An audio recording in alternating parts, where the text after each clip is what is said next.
Hey everybody, it's Riker Rider, and welcome back to Let's Play The Legend of Dragoon. Today we're going to enter the Magical City Aglis. The first of 3 ancient wingly cities that we need to protect the Signet Spheres of, or the world will end.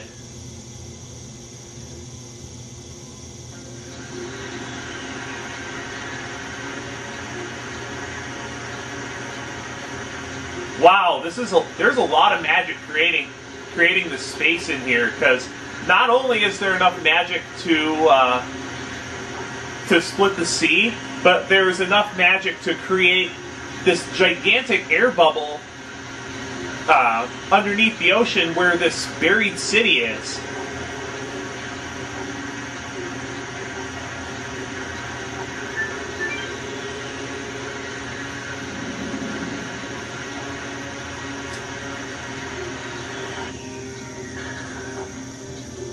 Wow, this place is beautiful. I can't imagine what this place looked like when it was, you know, floating above the ocean.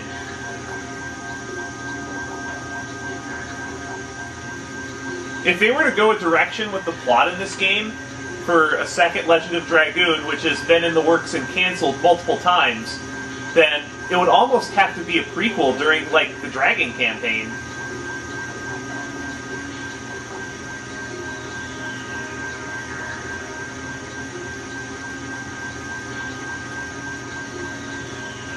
Now the question is, whoever's casting this magic, they wouldn't be able to maintain this magic for so long.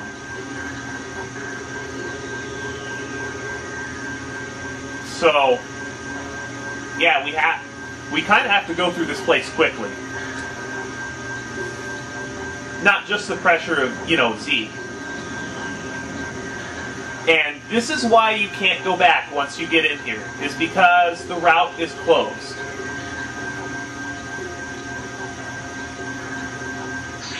Now, the Magical City Aglis is pretty big, so it's probably going to take me 2 episodes to get through all of it.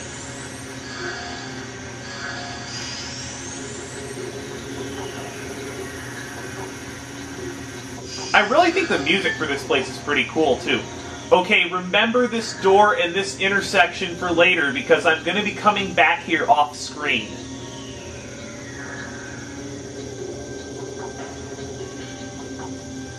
You know, these magical creatures, they kind of remind me of Pokemon because they end pretty much every sentence they say with their name. I wonder if that's a reference to Pokemon at all.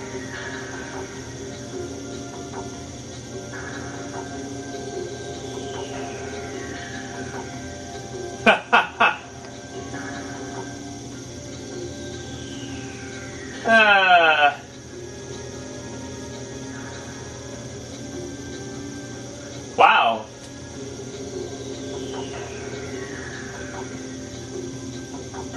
The Psychedelic Bomb and Moot. So those are the 2 things we're here for. Aside from defending the Signet Sphere, of course. So we've got some new powers we're going to get too. Awesome.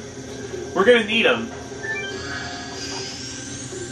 Now this place is a pretty big maze, and there are a ton of items here.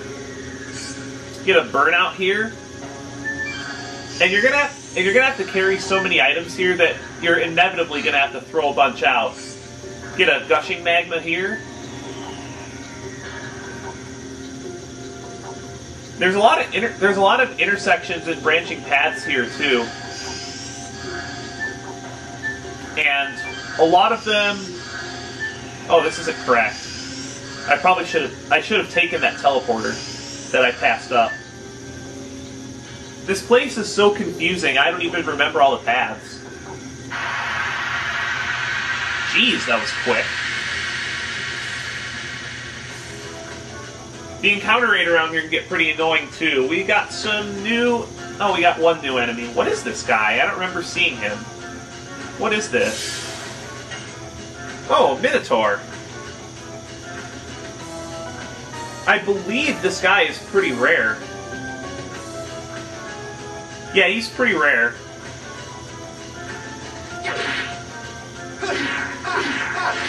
And is he the only enemy down here that's not water elemental? Yeah, the Minotaur is the only enemy down here that isn't water elemental. But you have the fairy sword and other things. Like, it's just not worth using the heat blade here because you have a weapon that's over twice as strong as the heat blade normally. The Minotaur is going to take quite a bit of punishment to take out because it's got fairly high physical defense and it's got a lot of HP too, 960.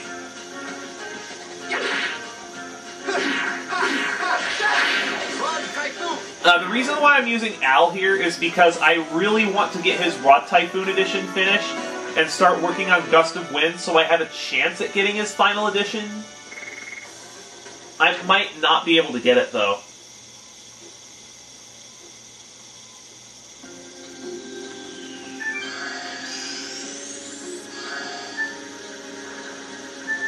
The encounter rate here is also very high, so you're going to be fighting a lot of battles here. And that's the reason why I think this is going to take a while.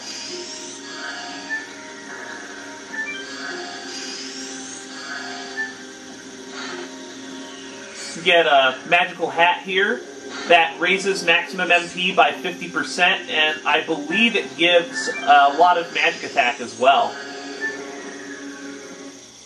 I think...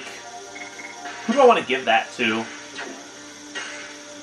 I believe it's equipable by anyone.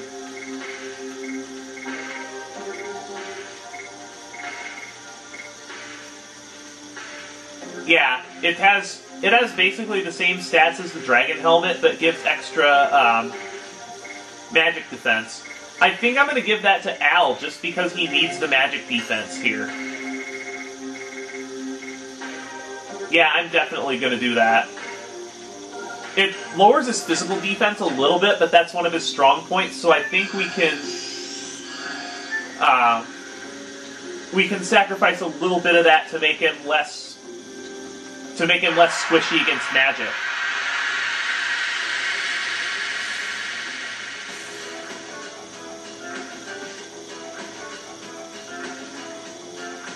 And we have another new enemy, the Aqua King. You might want to actually take out the Aqua King first, because it has physical attack barriers and magical attack barriers it can use. I don't really understand the point of giving a regular enemy a magical attack barrier, because there's rarely a time you would want to use magic against regular enemies anyway. The Aqua King has 640 HP and good defenses across the board. The Aqua King can also use a power-up on itself, which is another reason to take it out quickly.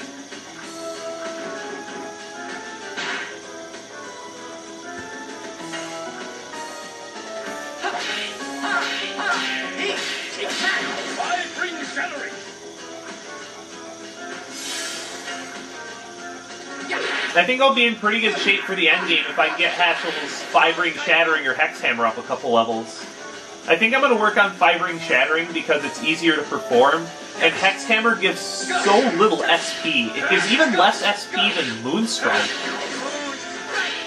And that's one of my complaints about Moonstrike, is it doesn't give enough SP. If I remember, Hex Hammer only gives 15, and Al needs HP. I'm going to probably use a healing potion on him. Like, the healing potion I got from... I got a healing potion drop when I was doing... what was it? When I was fighting Rainbow Birds out by the world map segment around Rouge, I had to fight some regular enemies while I was searching, and one of them dropped a healing potion. So I'm just going to go ahead and use that.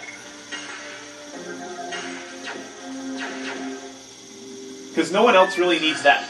No one else really needs healing that badly.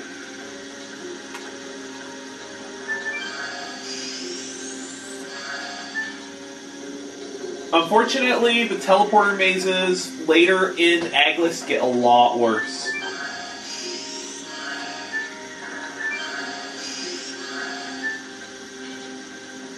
Alright, first checkpoint. What's in here? There's a well-hidden chest that contains an angel's prayer here. And some more magical creatures.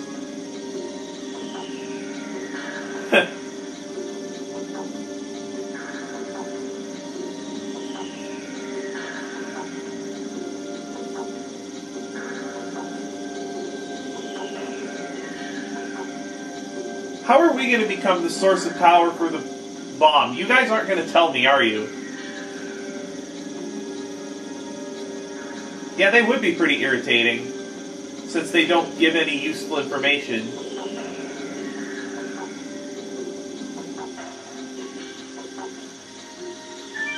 Alright, segment 2. Lots of teleporters here. These ones are pretty straightforward, though. I just gotta remember which ones lead to treasure first. That one does. A lot of these loop on themselves, too. We have a Sun Rhapsody here. Now, where's that west one lead?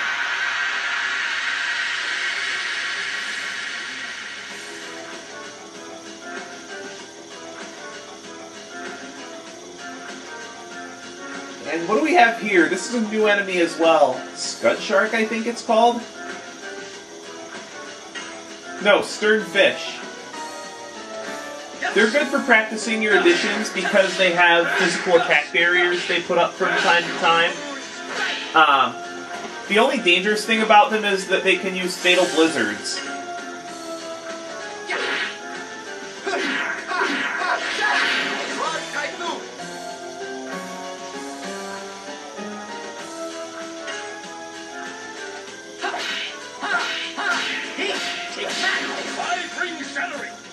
I believe I've said this in the first disc, but when they put up their physical attack barrier, you should still attack them for the addition practice. Especially if you're using all the characters. If you're using all the characters and want to get enough of their additions, you need all the addition practice you can get.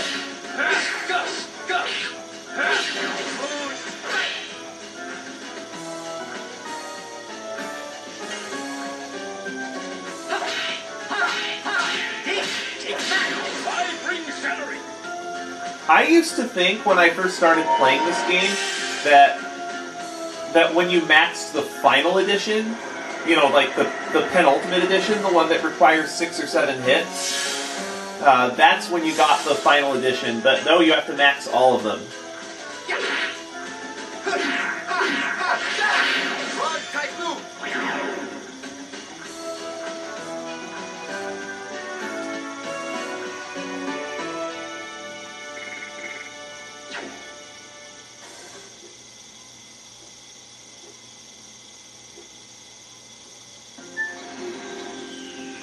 I think this teleporter is the one that goes forward.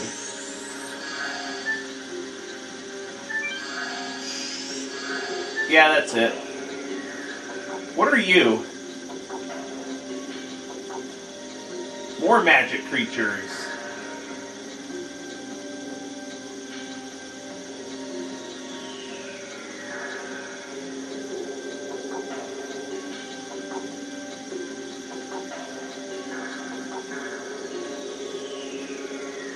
Nevatos and Mayfill have... So the cities are all deteriorating, and yeah, monsters are in all 3 of them. Surprise, surprise. Savan's been alive for thousands of years as well, apparently. We gotta meet this guy, but he's all the way at the back of the city. Lots of areas to go through before we can get to him. And here's the mirror room.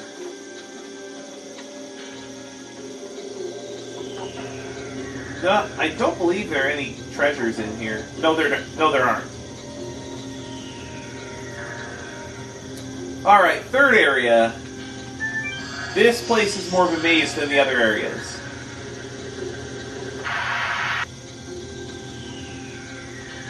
What do we have here? Healing Fog, that'll be useful.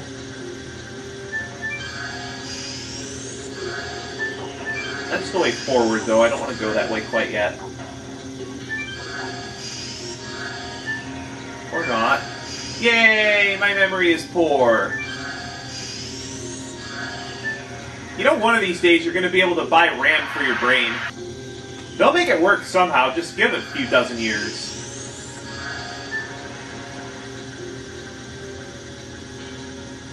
Huh.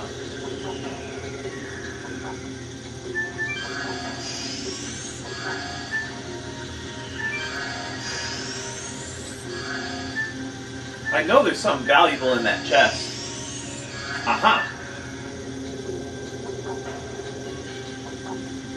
Yeah, this one takes a bit of work to get to.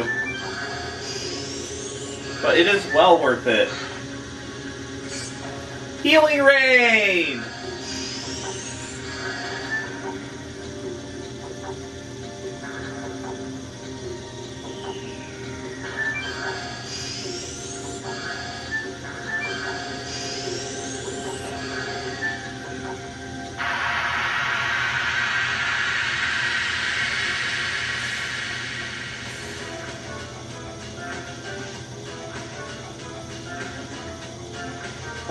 I think these are the last two new enemies. Yeah, that's all of them. There's the Jelly, which has, I believe, the highest magic defense of any enemy in the game. They're nice to run into because they're fairly easy to take out with their low physical defense, and they drop healing fogs at a pretty good rate. The Scud Shark can stun you with its physical attack, but they're pretty weak otherwise. They only have 400 HP.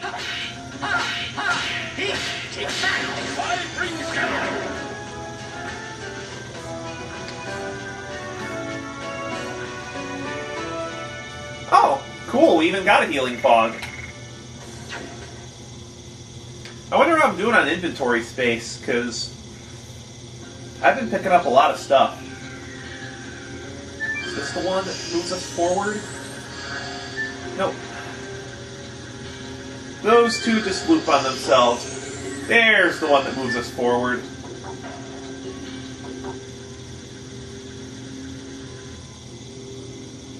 Ah, here it is.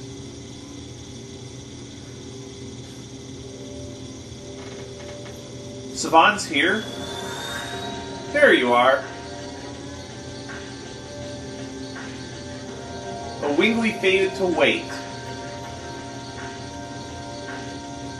Oh, good.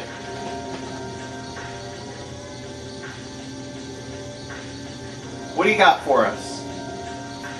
So you're old just like the Dragon campaign, too? This probably makes you one of the most powerful forces on the planet.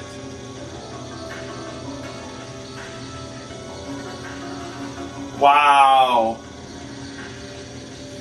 Yeah, this actually shows that immortality does deprive one of the significance of life and the meaning of death.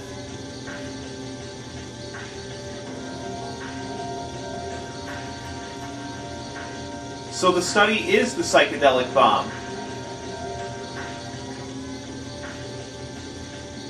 And Moot seals the moon completely, so even if Zeke breaks the Signet Spears, Moot will seal off the moon and prevent Zeke from what he wants to do.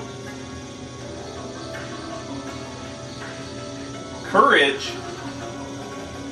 Why does this sound like Zelda?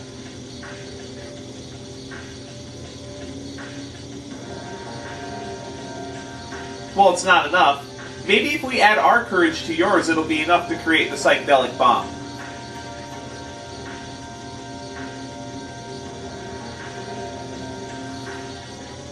Alright, let's do this.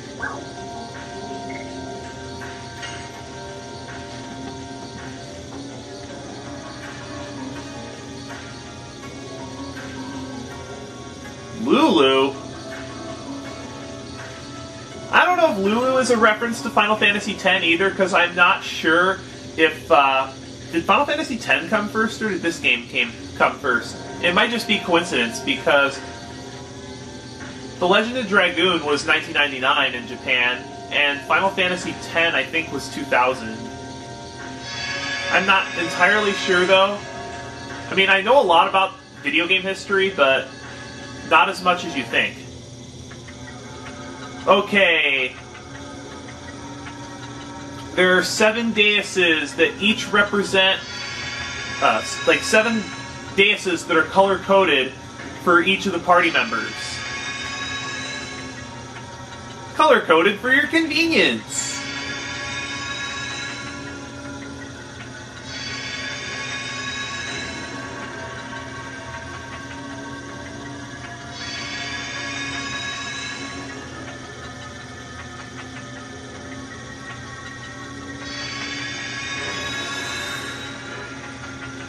Oh, so Dart is the last one. You know what? I don't want to start the trials this episode, so I think I'm just going to save those for next time on Let's Play The Legend of Dragoon. See you later, everybody!